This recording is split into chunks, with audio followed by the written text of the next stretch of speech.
La République démocratique du Congo a un défi énorme à relever en matière d'infrastructure.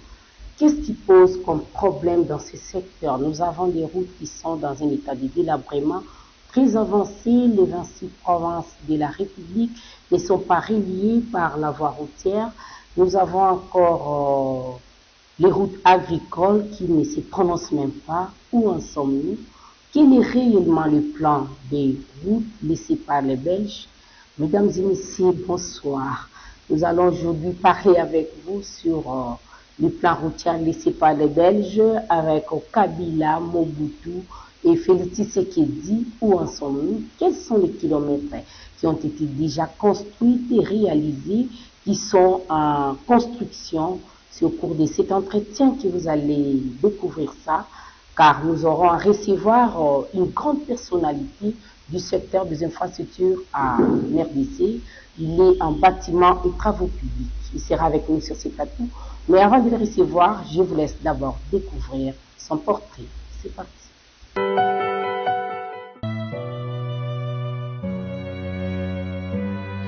Né à Kipushi le 10 juin 1946, marié et père de plusieurs enfants, Léon Gaston Mulamba Kabangu est un expert et consultant dans le domaine d'infrastructures, bâtiments et travaux publics en RDC. Après l'obtention de son diplôme d'État à l'Athénée de Ngiringiri à Kinshasa, destination IBTP, 6 ans après, il décroche de diplôme d'ingénieur en travaux publics et ponts et chaussées.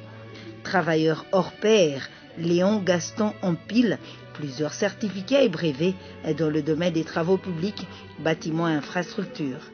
Sa quête du savoir l'amena à parfaire son expertise sous d'autres cieux. Première destination, l'Europe. L'ingénieur choisit la France pour se former sur l'entretien des routes revêtues et en terre dans la région tropicale, à la chaussée en génie souterrain, construction des tunnels. Toujours insatiable du savoir, Mulamba Gaston s'envolait. Toujours insatiable du savoir, Mulamba Gaston va s'envoler pour l'Abidjan. Dans ce pays de l'Afrique de l'Ouest, il apprend la gestion des projets de transport multimodal.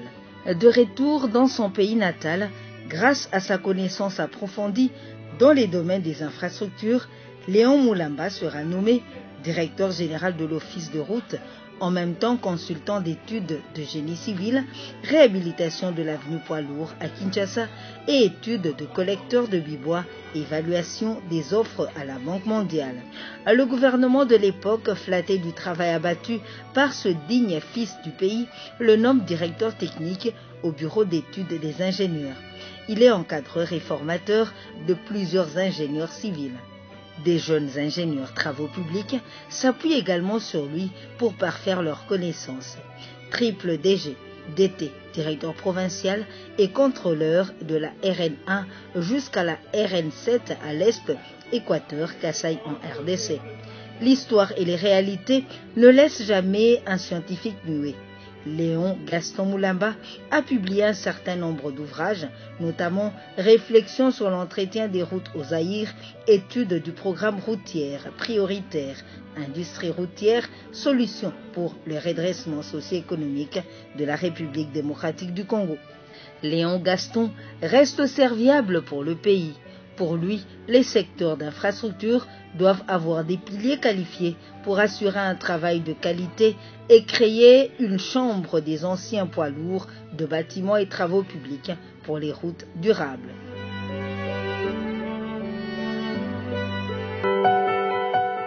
Voilà, mesdames et messieurs, vous avez bel et bien suivi. Vous avez bel et bien suivi, nous allons recevoir ingénieur Léon Gaston Mulamba. Il est ingénieur en travaux publics et bâtiments, expert du secteur d'infrastructure en République démocratique du Congo. Comme vous avez bel et bien suivi dans son portrait, il est avec nous. Bonjour, ingénieur Léon Mulamba. Mulamba. Ouais. Bonjour, madame. Vous allez bien? Très bien. Avec vous aujourd'hui, nous sommes d'abord très ravis par rapport à la disponibilité que vous avez accordée pour recevoir l'équipe des Bienvenus à bord. Nous vous disons un grand merci d'abord et bienvenue à l'émission. Merci. Avec vous, nous allons parler sur le plan routier laissé par les Belges. Nous avons connu beaucoup de soucis ici en RDC. Il y a eu des problèmes de coups de poing par le gouverneur Ngobila qui voulait que les gens puissent dégager les grands acteurs publics de la République démocratique du Congo, surtout dans la ville-province de Kinshasa. On a eu tant de problèmes d'infrastructure. Est-ce que pouvez-nous d'abord essayer de parler sur les temps délais d'abord des routes en République démocratique du Congo par rapport à ce que les Belges ont dit? Bon, je pense avant de parler de l'état des lieux, il faut savoir comment les routes ont été conçues et quels sont les principes qui ont prévalu à la construction des routes à travers la République démocratique du Congo. C'est toute une histoire. Vous savez que les routes que nous avons ici, ce sont nos aïeux qui nous ont laissés. Les Belges ont trouvé les sentiers battus qu'ils ont petit à petit développés, c'est-à-dire ils ont ouvert les sentiers pour en faire un ensemble de 145 000 km de route. Et au fur et à mesure, dans les années 49, ils ont établi un plan décennal pour arriver normalement à répondre aux exigences de cette époque-là sur le trafic, tout en préservant les principes fondamentaux. Les principes fondamentaux, c'est-à-dire prioriser les systèmes multimodaux de transport. Donc d'abord la voie d'eau, ce qui était la possibilité. Donc les routes ont été tracées en fonction des biefs navigables, et là où c'était navigable, la priorité était réservée aux bateaux. Et là où c'était non navigable, il y avait les routes qu'on devrait normalement modifier. Parce que les routes appartenaient aux ancêtres. Ce sont les ancêtres qui ont tracé les 145 000 km. À partir d'une histoire qui a duré au moins 30 siècles, en provenance de la Grande Nubie, qui a provoqué le mouvement migratoire, qui a fait que nos ancêtres sont venus petit à petit pour venir se stabiliser dans la partie centrale, dans le bassin du fleuve Congo. Hein? Bon, ces routes-là, que les Belges ont ouvertes, ont fait de façon que ces routes soient circulables en toute saison. Les 145 000 km. Ils ont ouvert, c'est-à-dire, ils ont seulement changé la topographie des sentiers que les ancêtres ont laissés. C'était 145 000 km. Et tous les 145 000 km étaient praticables jusqu'en 1960. Et à partir de n'importe quel lieu, on pouvait rejoindre n'importe quel lieu de la République démocratique du Congo. Mais ce n'est pas le cas aujourd'hui. Ouais. Le cas, parce que les 3 premières années, après l'accession du pays à l'indépendance, il y a eu des rébellions de gauche à droite. Beaucoup de crises. Il y avait la rébellion de Kisangani avec les Moulélé et tout ça. Ce qui a fait que le système qui était basé sur l'entretien en cantonnage manuel, et les gens étaient en insécurité. Ils ont commencé, en dehors même de cette insécurité, il y avait le non-paiement des salaires aux cantonniers. Ce qui a fait que pendant 3 ans, 4 ans, il y a eu le premier délabrement de la route. Ok, les cantonniers ont arrêté de travailler, c'était vers quelle année?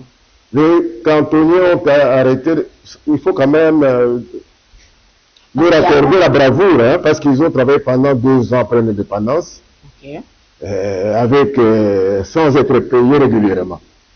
Alors, qu'est-ce qui avait fait qu'ils ne sont pas payés? Qu'est-ce qui bloquait leur salaire? C'est toujours l'ennemi de ce pays. L'ennemi de ce pays, c'est la corruption. Il y a eu maintenant le système des comptables d'État qui allaient payer les cantonniers avec une multitude de listes. Quand ils arrivaient, ils trouvaient les cantonniers, ils créaient une autre liste, et ainsi de suite. Et fin de fin, ils se sont appropriés l'argent des cantonniers qui ont constaté que c'était mieux peut-être de faire le commerce de manioc que de faire le cantonnage manuel. Voilà. Est-ce qu'on peut caractériser les routes? Il y a combien de sortes? Bon, les routes, normalement, du temps belge, il y avait 4 catégories. Il y avait les routes d'intérêt général, il y avait les routes d'intérêt provincial, et les routes secondaires, il y avait aussi les routes d'intérêt local. Intérêt général. Intérêt local auquel on devait ajouter aussi les chemins privés. Il y avait des individus, les colons à l'époque, qui avaient leur propre route. Ouais. Même aujourd'hui. Ouais. Aujourd'hui, ça a évolué. En 1978, au niveau de Bandundu, les gouverneurs se sont réunis et ils ont refait la classification routière en mettant ça en 3 catégories. Donc, ils ont retenu les routes qu'on appelle aujourd'hui route nationale RN. C'est route nationale en sigle. Et puis, vous avez les routes de priorité, qui sont les routes provinciales, et les routes d'intérêt local, qui sont les autres routes que vous appelez, il y a un amalgame là-bas, les autres appellent ça route de dessert agricole. On ne connaît pas où ça commence, où ça se termine. Mais c'est ça. Ouais, ouais. On parle seulement des routes agricoles. On dit des... Qu'est-ce qu'on peut retenir d'une route agricole? Toute route peut être agricole ou bien non agricole. La route nationale. Vous avez le problème, vous savez, la route nationale, c'est une route qui relie, qui est des liaisons nationales, en quelque sorte. Et route provinciale, c'est une priorité qui fait suivant le fonctionnement de la province. Il y a ces routes qui sont d'une importance capitale, parce que ce sont des routes qui nourrissent la province. Ce sont les routes prioritaires de la province. Ces routes prioritaires-là, où est-ce qu'ils trouvent les produits? Les produits qui viennent des routes d'intérêt local, c'est-à-dire des villages qui transportent leurs marchandises qu'ils vendent le long des routes de priorité provinciale. C'est pour ça que dans ces pays, si on veut vraiment étudier les routes, on doit rester dans les 26 mégaprojets. Okay. Parce que la République démocratique du Congo est constituée par 26 mégaprojets. Quels sont ces 26 mégas? Chaque province est égale à un mégaprojet. Okay. Chaque province, il y en a 26. Ouais, donc il y a 26 mégaprojets. Okay. Et dans chaque province, il y a ce qu'on appelle les projets majeurs. Il y a la défense et sécurité, qui est de priorité. Après, il y a maintenant le désenclavement du système de transport. Des routes, et les transports doivent être multimodaux parce qu'il y a les routes, il y a la voie ferroviaire et la voie navigable. Mais la voie ferroviaire en RDC, apparemment, c'est resté vers Lubumbashi. Ici à Kinshasa, pratiquement, les trains qui faisaient Kinshasa-Matadi, avec l'état de la route, c'est compliqué. Avec le ministre qui est décédé avant, quand il fut ministre Chéribian Pelé, on a dû assister à un reportage vers Kimouinzagar là-bas. Le chemin de fer a été vraiment désenclavé avec des érosions qui ont fait que les trains ne pouvaient même plus passer. Je vous dis que la situation sur le plan ferroviaire est catastrophique dans ce sens que nous, quand nous étions jeunes, c'est le système de rails qui faisait fonctionner du moins les entités à l'époque coloniale. Parce que la configuration du réseau ferroviaire de la République démocratique du Congo répond aux besoins fondamentaux. Ça, c'est... Parce que les trains, même si on voit sur même à l'étranger, les trains, quand on voit les courriers qui transportent, c'est-à-dire les trains courriers, est toujours déficitaire. Parce qu'on n'arrive pas à augmenter les taux. C'est comme l'histoire des transports ici à Kinshasa. Les prix qu'on donne, ce ne sont pas les véritables prix. Ce qui fait au bout d'un certain temps, il y a toujours la faillite. Ouais. Tandis que les trains, dans la philosophie belge, il y avait les transports lourds et les transports légers. Les transports légers étaient sur les routes. Tout ce qui était transport lourd était transporté soit par voie d'eau ou bien par voie ferroviaire. C'est pour ça qu'il y avait les trains, sa configuration, le train a en quelque sorte complété ce qu'on appelait les biefs non navigables. Parce qu'à cette époque-là, on exploitait les minéraux qui pesaient lourd. Il fallait les transporter par les chemins de fer. Et les transborder dans les bateaux aussi qui étaient...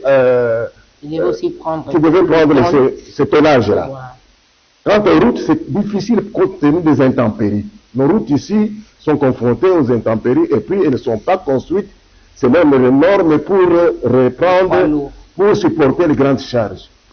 Mais aujourd'hui, on a un très grand problème ici à Kinshasa. Il y a des petites routes même qu'on a construites pour essayer d'engorger les embouteillages. Mais vous allez voir des poids lourds qui ont des tonnes passées aussi. Il y a des ponts qui sont faits pour des petits véhicules, mais aujourd'hui, c'est les poids lourds qui passent là-bas parce que les poids lourds aussi fuient l'embouteillage. Bon, le méga projet, en prenant Kinshasa comme un méga projet, sur le plan transport, il faudrait normalement, dans ce qu'on devait favoriser ici, c'est avoir la voie, d'abord le transcommunal, qui devrait normalement être faite, comme on en a fait Fikine jusqu'à Elengesa là-bas. Même si le travail ne répond pas tellement à la bonne qualité requise. Mais l'essentiel. Mais c'est quand même à encourager. Quand aujourd'hui vous prenez Fikine, vous pouvez arriver jusqu'à Angiringiri, jusqu'à Bumbu là-bas, tout ça, sans problème. Ça, c'est à féliciter. Mais est-il qu'il faudrait que, quand il y a un investissement comme ça, qu'il y ait du sérieux dans le respect des normes de construction des routes. Et puis, maintenant, ici à Kinshasa, en ce qui concerne les embouteillages et tout ça, il faudrait normalement désengorger. Il y avait la BAU à notre époque, parce que Elengesa, que vous parlez, Elengesa, ça fait partie de nous, en 1972, on avait déjà pensé à ça. Et nous avions même amorcé la première partie qui est de Mariano jusqu'à Tondouze là-bas, c'est-à-dire jusqu'à la télé de Ngiringiri. Ça, c'est nous. Et la tranchée qui est là, c'est moi qui ai construit la tranchée. Ok. Et on s'était arrêté là-bas. Et pourquoi? Bon, du moins au départ là, c'était un chantier presque illustratif. Okay. C'était illustratif, qu'il fallait normalement voir la partie, quand vous voyez là-bas, il y a la partie bituminée, et la partie qui part maintenant de Mariano jusqu'à Foncobel. C'était une autre période où nous avions demandé à disant Kinshasa, ça ne sert à rien de privilégier les routes bitumées, il faut privilégier les routes bétonnées. Vous voyez que la partie là est bétonnée et n'a jamais posé de problème jusqu'aux environs du rond-point Victoire. Alors, le reste qu'on doit faire maintenant, c'est ce qu'on appelle des circulaires, des routes des périphériques, qui doivent normalement permettre à ce qu'il y ait que les 4 sorties de Kinshasa soient privilégiées pour les gros poids, les poids lourds, les remorques et tout ça, peuvent utiliser ces routes-là.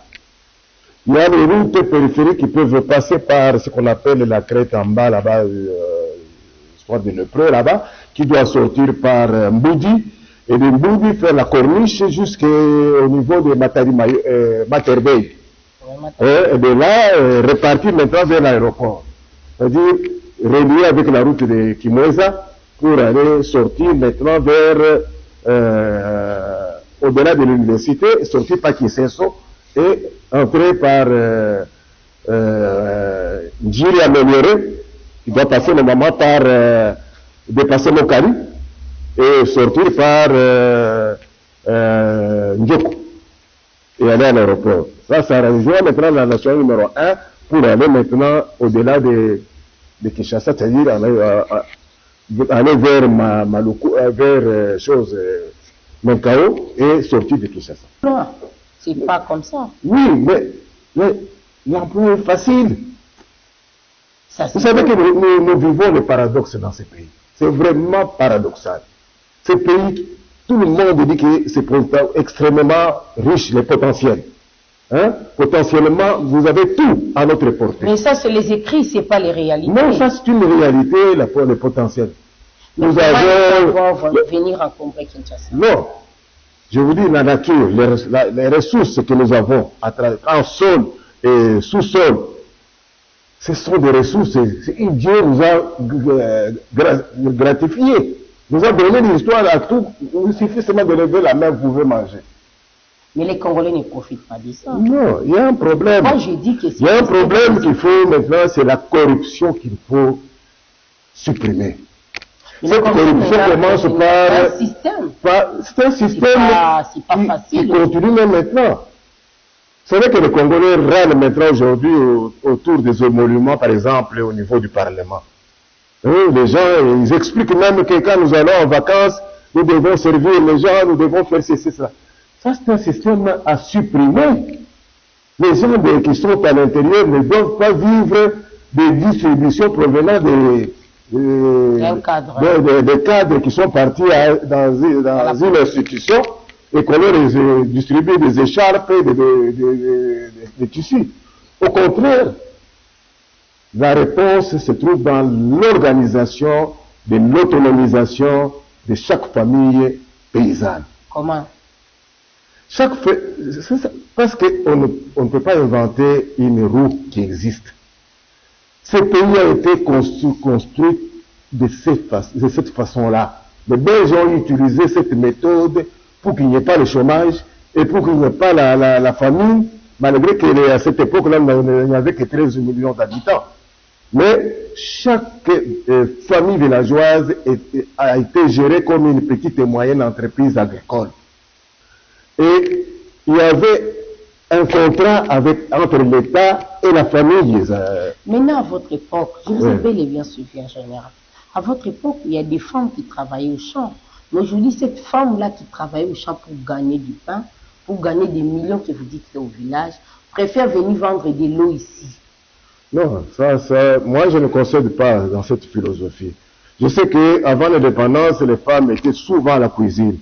Nous avons lutté pour que les femmes s'épanouissent aussi et fassent Nous sommes dans la période de parité, là je m'excuse. Ouais, je sais que dans la parité, chacun connaît son rôle. La femme doit veiller à ce que la famille fonctionne normalement, mais la femme doit avoir aussi la possibilité d'aller travailler. Ce qui n'était pas avant. Oui. Parce qu'avant, moindre chose, c'était la bourse dans les familles. Mais cette façon d'agir a disparu. Mais ce qu'il faut faire maintenant, il faut lutter contre l'oisiveté.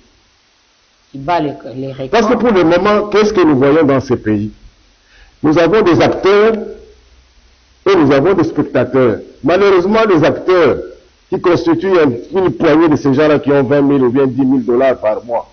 Et c'est une petite poignée qui ne dépasse même pas 5%. Tout le monde veut gravir. Et tout le monde croit que la solution, c'est dans la politique. Et pourtant, la solution est là, en bas là-bas. Si on arrive à reconstituer, à réformer les familles paysannes, selon les structures telles que en voyant les Belges, parce que même juridiquement, il y a des textes qui ont organisé ces systèmes. Mais c'est eux-mêmes qui ont tué ce pays. Non, c'est nous-mêmes. Nous-mêmes. Non, c'est nous-mêmes. Et malheureusement, ceux qui nous dirigent aussi croient à ça. Ce qu'il fallait normalement, c'est arriver à mettre le village en action. Et quand on est en action, vous imaginez, nous avons deux saisons de campagne agricole par an. Donc les paysans peuvent récolter 2 fois. Il y a la grande campagne et la petite campagne. Les petites études que nous avons faites dans notre groupe d'études stratégiques multisectorielles, nous avons trouvé que pendant la grande campagne, une famille villageoise peut normalement vendre à hauteur de 6 000 $, avoir un budget de 6 000 $. Ça, c'est la petite campagne. Non, nous avons calculé, c'est normal. Dans tous les villages. Parce que le minimum, on a dit dans chaque village, en dehors du Nord Kivu, ou qui est surpeuplé pour que chacun ait un hectare, c'est difficile, il y a un problème foncier. Mais il y a aussi Dieu à régler le problème autrement parce qu'ils n'ont pas les problèmes beaucoup de maïs ou bien de manioc, mais ils ont des problèmes de pommes de terre qui le tubercule, on le trouve en grande quantité même dans un petit champ. Si chaque famille arrive à faire au moins 1 hectare et que les coopératives qui seront installées, parce que là-bas ce n'est pas le PLDL 145. Notre système est basé sur le PDL 6009. PDL 6009, c'est-à-dire? Le PDL 6009, c'est-à-dire que chaque territoire est subdivisé en groupements. Maintenant, il y a combien de... Le groupement est plus proche c'est l'ensemble des villages. Donc vous êtes ensemble avec les habitants. Et il y a 6009 groupements à travers la République démocratique du Congo. À 145 territoires. Il y a 145 territoires et 6009 groupements. Or, si notre projet est basé sur les 6009 groupements, Si vous subdivisez ça en 15 000 coopératives, ça veut dire parce que la philosophie est que les villageois ne puissent pas faire de grandes distances pour aller entreposer sa marchandise. Mais il y a un problème d'infrastructure qui va bloquer les villageois. Non, J'ai fait une fois vers Bandou, vers Paï Kongila là-bas, et c'est difficile d'y passer. Ça sera très facile à ce moment-là. Parce qu'ils ont vécu comme ça avant l'indépendance. C'était un système qui a existé, qui fait que les contrats avec l'administration coloniale à l'époque, l'administrateur viendra acheter, c'est-à-dire prendre la marchandise qui était dans des dépôts qu'on appelait greniers de village. Les villageois étaient obligés de refaire la route. Oui. Ils devaient mettre la propreté, éviter ce qui est des trous, et ça permettait à l'administrateur des territoires de venir avec les comptables des structures. Est-ce que les villageois font ça encore aujourd'hui? Ils ne peuvent pas le faire parce qu'il n'y a plus la confiance. C'est pour ça que maintenant les structures à mettre en place, il faut profiter des circonstances actuelles. Nous avons maintenant, quand vous avez les YouTube, il y a beaucoup de communicateurs maintenant. Qu'il faudrait arriver à réunir, former et orienter selon les notions. Leur donner des notions pour qu'ils connaissent. Parce que ce soit ceux qui nous dirigent à partir du gouvernement central, même le gouvernement provincial, il y a très peu de gens qui connaissent la RDC. La RDC, pour diriger, il faut connaître ce qui se passe dans le Congo profond et dans les villages. Mais c'est ça aussi le problème. Les gens ne connaissent pas. Moi, j'ai fait, en mon temps, j'ai fait plus de 25 fois le tour du Congo. Qu'est-ce que vous constatez? Je vois la décadence maintenant. Vous voyez par exemple la question que vous aviez posée à laquelle je n'ai pas répondu. Les Belges, dans le plan décennal de 1949, établi par le ministre Ouini, et des 5 ans, qui a débuté effectivement en 52, parce qu'en 50 c'était les études avec le bureau d'études Fernand Courtois, de 52 à 57 jusqu'à 58, avant qu'il y ait les événements de l'indépendance, ils avaient déjà fait 1500 km de route bitumée. Okay. Bon, la première république avait un problème de cadre. Mobutu? Non, Kasavubu. Oui. Son problème, les pères de l'indépendance, ils ont dit que nous ne pouvons pas perdre le temps par-ci par-là. On termine ce que les Belges avaient commencé pour le chantier qui était en veilleuse, dans les 1500 km là-bas, et que le reste, nous priorisons la formation des écoles. Ce sont les pères de l'indépendance qui ont amené les IPM, INBTP, et l'ISTA, tout ça s'est créé avec le financement de l'UNESCO pendant la période de Kasavubu. C'est ce qu'on ne s'étale pas beaucoup dans les travaux de route. Et ils ont essayé de maintenir le cantonnage manuel selon leurs circonstances en passant un contrat avec l'ONU à l'époque. On appelait l'ONU Congo. Ça c'est Kasavubu. Ça c'est Kasavubu. Mobutu, pendant les 32 ans, il a fait 1600 km. 1600 km. 1600 km, avec une moyenne de 67 km par an. Alors, maintenant... Avec Kabila les pères Kabila le père et le fils... Kabila le père n'a pas traîné. Kabila le père et le fils, nous pouvons arrondir à 400 km. 400 km pendant 22 ans. 22 ans. Pendant 22 ans. C'est à peu près 400 km. Et maintenant, quand on fait la moyenne? La moyenne, normalement, générale, donc la moyenne de leur époque, c'était 33 km par an. Vous voyez que le rendement va à descendre. Et puis quand on fait la moyenne avec les quelques chantiers qui sont en cours, oui, avec Félix je ne peux pas donner les maintenant. Je ne peux pas, je sais qu'il y a... Selon l'étude, nous parlons d'abord du premier mandat. Selon l'étude, il y a eu 87 plus les 150 qui sont en fonction. Ça peut faire normalement 200 bon, disons... 200 quelques. Non, disons, parce qu'il y a les 150... Et les 80. Et 80, bon, disons arrondi à 240 km. 240 km. 240 km. À 5 ans.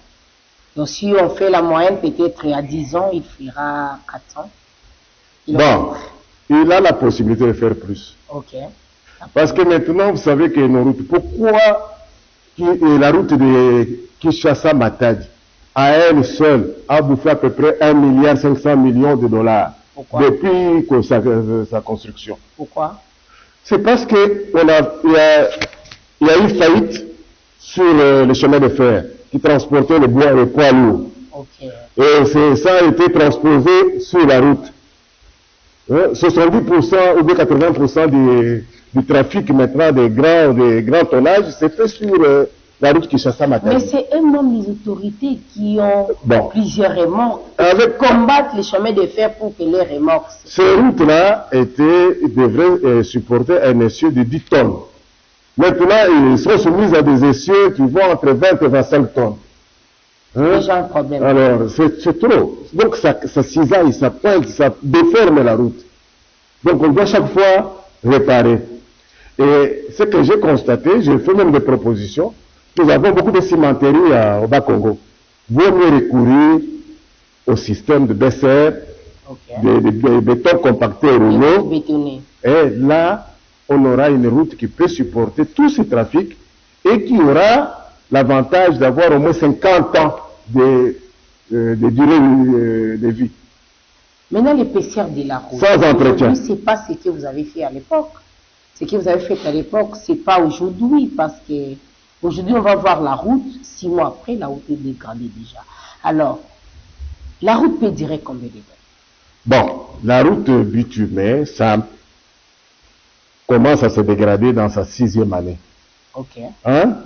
Les collègues de montagne ne vont pas voir ça. Mais les spécialistes vont commencer à voir que la route a un problème de déflexion.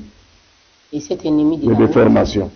Et à la 15e année, c'est fini par semer des trous partout. L'ennemi de la route. Et l'ennemi de la route va s'installer d'abord dans ces trous. Le grand ennemi, premier ennemi de toutes les routes, c'est l'eau. Ok. C'est-à-dire quand vous construisez la route, vous devez assurer l'assainissement de la route. Mais ce n'est pas ce que les Foner font aujourd'hui. Bon. Qui? Foner. Les Foner ne construisent pas. Non, non, les Foner arrangent la route. Les Foner n'arrangent pas la route. Le Foner, c'est un caissier. Ok. C'est un caissier, c'est un financier. Caissier qui récolte l'argent des péages, de toutes sortes de tout cet argent destiné à l'entretien et à la réhabilitation du réseau routier. Mais est-ce que cet argent-là est destiné à l'entretien des routes? Parce que quand on va voir les routes aujourd'hui, mais c'est catastrophique. Vous me poussez à dire ce que je ne peux pas dire. Non, non, on est en train d'échanger. Oui. On parle des infrastructures en RDC. Normalement, ça devrait servir l'entretien et la réhabilitation des routes. Ok, mais c'est pas ce que c'est fait. Le Foner, à notre époque, même à la petite histoire, le Foner, c'est en quelque sorte le petit frère de ce qu'on appelait un fonds qui a créé le fils de route en 1971, parce que c'est ce qu'on appelait le fonds routier, tout court. C'est un fonds routier qui a été proposé par une structure qui travaillait avec la Banque mondiale qui s'appelait RD Route Congo. Dans cette structure, j'ai travaillé aussi en tant qu'ingénieur d'études. Et nous avons, le 26 mars 71, nous avons créé l'office de route. Mais l'office de route n'est pas comme l'office de route qu'on connaissait avant, avec la création de l'OVD qui est maintenant pour l'urbain, avec les sous-traitances, avec les marchés qui sont déviés. L'office de route, apparemment, ça ne représente plus rien. L'office de route comme l'OVD, ce sont des structures qui travaillent en régie. C'est-à-dire, c'est selon le gouvernement qui donne les moyens pour qu'ils arrivent à fonctionner. Mais vous savez, l'office de route et les parents, c'est le père de l'OVD. Okay. Parce qu'à la création de l'office de route, tout était dedans. L'OVD, c'était un département de l'office de route. Okay. Et moi-même qui vous parle, j'étais chef du département adjoint dans la section voirie au niveau de l'ancien office de route. Et c'est moi qui avais créé les 4 districts de Kinshasa pour occuper la ville de Kinshasa à l'époque avec des brigades de l'OVD à l'époque. Et qu'est-ce que vous avez fait? À cette époque-là, nous avions beaucoup travaillé. On a ouvert, on a travaillé. Qu'est-ce qui est palpable? Ce qui est palpable, qui reste jusqu'aujourd'hui. Il y a l'ouverture de la route de l'avenue Kimwenza et l'avenue qui est en super Lemba là-bas. Avenue Kianza. Okay. Il y a l'avenue, tous les beaux à pigeons Ok. Il y avait l'avenue Hélène et Monette. Et à Lingouala, nous avons fait l'avenue Itaga. Ok. Dans la Gombe, nous avons fait le boulevard Tchati sur la deuxième partie, parce que c'est un boulevard. Ok. Les Belges avaient travaillé les côtés, de l'autre côté qui est du Palais de la Nation, et nous avons travaillé l'autre côté jusqu'au Grand Hôtel. Hein? Ok, et le boulevard triomphal du... Le boulevard triomphal, j'ai construit pendant que j'étais PDG de l'Office de route. C'est en l'an 2000. Nous avons construit du 9 juin au 30 juin 2000. Les travaux ont pris combien? Ça a pris 21 jours. 21 jours et puis Nous en avons fait matière 21. financière. En finance, nous avons travaillé avec la dotation de l'Office de route. On nous a donné un montant, que je me rappelle, ça fait 926 000 $ pour faire la largeur de 31 mètres sur les 1 km. C'est-à-dire, c'est 926 926 000 $. 000 $. Ouais, ouais. Voilà, ingénieur Messinat déjà qui est vraiment, le temps est tellement jaloux. On est presque à la fin. Qu'est-ce que vous pouvez recommander aujourd'hui avec tout ce que vous avez relayé par rapport au secteur des infrastructures qui pose de sérieux problèmes? Il y a des défis énormes à relever. Qu'est-ce que vous pouvez conseiller au chef de l'État et à la première ministre qui vient d'arriver, qui va prendre les bâtons dans quelques jours? Je propose à ce qu'on crée 60 entreprises de travaux publics sous forme des entreprises autonomes dans lesquelles l'État est actionnaire et d'autres personnes qui peuvent être aussi actionnaires, on l'accepte, mais on fait le rappel des troupes, des ingénieurs qui ont travaillé à l'époque, parce que les 60 entreprises, là, on les crée sur le vestige de l'Office de route. Ok.